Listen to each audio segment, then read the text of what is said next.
So the purpose for this video is to be a journal now, or at least the videos that I will intend to make. My mother a while back told me to think about what do I fear, because fear really has dictated my life.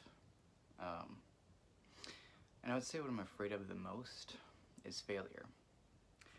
Now, when I was in a relationship, I was afraid I would never be good enough. I would never be able to save enough money. I would never have a job that was secure enough. I would always have to look for more work. That I would ultimately have to plan so far ahead that it would just be stressful because I didn't think that there was a possible future that far ahead.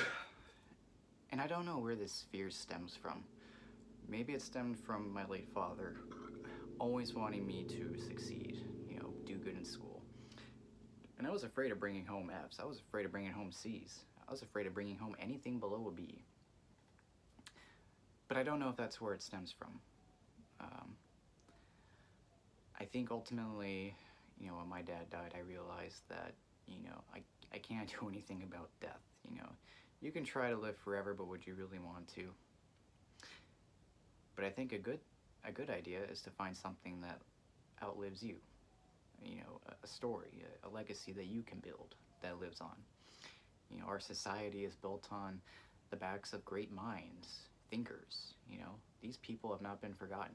Isaac Newton, he hasn't been forgotten hundreds of years later, but so is another mathematician by the name of I think Leibniz. I forget how you pronounce his name. It's Leibniz. That's how his name is spelled. But he also gets credit for discovering calculus. Him and Newton had the same ideas at the same time, or roughly the same time. But, these people weren't forgotten. They made something that outlived them and helped society. And that's ultimately what I want. Now, for me, I don't know if me trying to make some groundbreaking discovery is going to be the thing for me.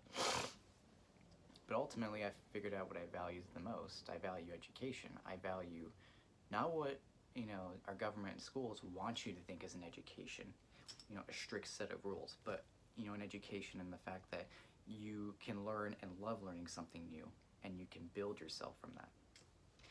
People are afraid to learn new things, especially STEM, because it's been made to be this intimidating beast, but it's really not. And I think part of the problem has to do with how our schools are set up.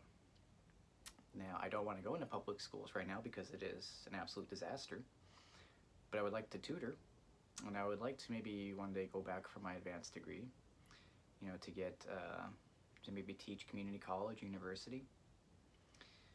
But, I think in that moment when he died, when my father passed away, I wasn't afraid of death anymore. I was afraid of failing my goals in life before I died. And I don't know when I'm going to die. That's the part that also scares me. I don't know if I will ever succeed. That's the part that also scares me. I'm afraid that I've already been set up for failure. In my relationship, for a while, I had contemplated leaving and being at my mother's place because it wasn't that I didn't love my ex, and it wasn't that I didn't want her to be happy and help her. It was, I couldn't even help myself. I don't know why I acted out in the way that I did.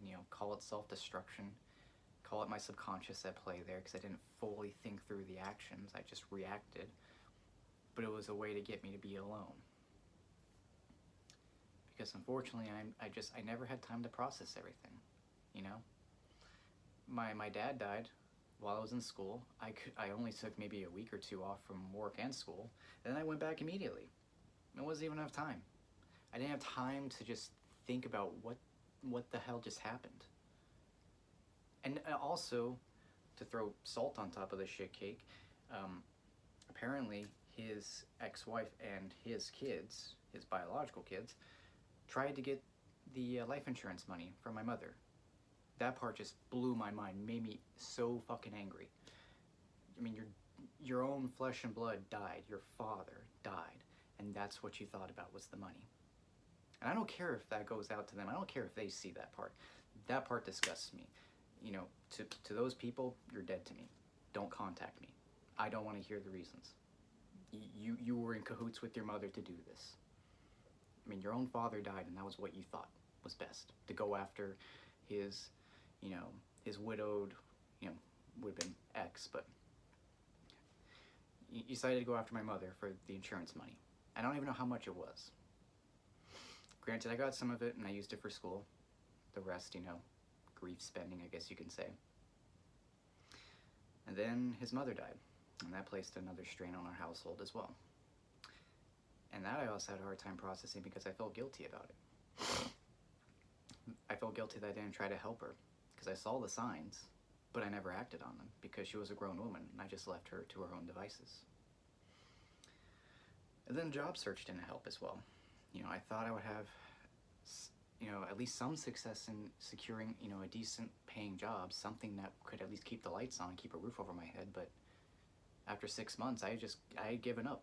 And it was at that point where I actually got a recruiter on LinkedIn reaching out to me about a job, which amazingly I got. I don't even know how I got it, but so I was lucky in that situation, and I rode that luck for quite a while. But I think a part of me realized once I was in that position not to get complacent because I knew I would be kicked out as soon as I could. I saw the writing on the wall. I saw what the job market was like. I saw what we were valued as. We weren't even valued as human beings. We're valued as numbers on a spreadsheet. And so, I just try to think of ways to make myself invaluable, but I don't know how. So yeah. To my ex, if you're watching this, and I'm sorry about the last video, but these videos, they're the only thing that really helps. I don't have a ton of people to talk to in person anymore. And I don't know if I burned bridges with their family, but I'm sorry for what I've done to them as well. But this is a very troubling journey ahead. And granted, I have not been well the past several days, but I'm trying to keep going forward. But it's hard. So anyway, fear. I fear failure. And I fear that I've already failed my life. That's what I'm afraid of. So, anyway, that's it for now. And thanks for watching.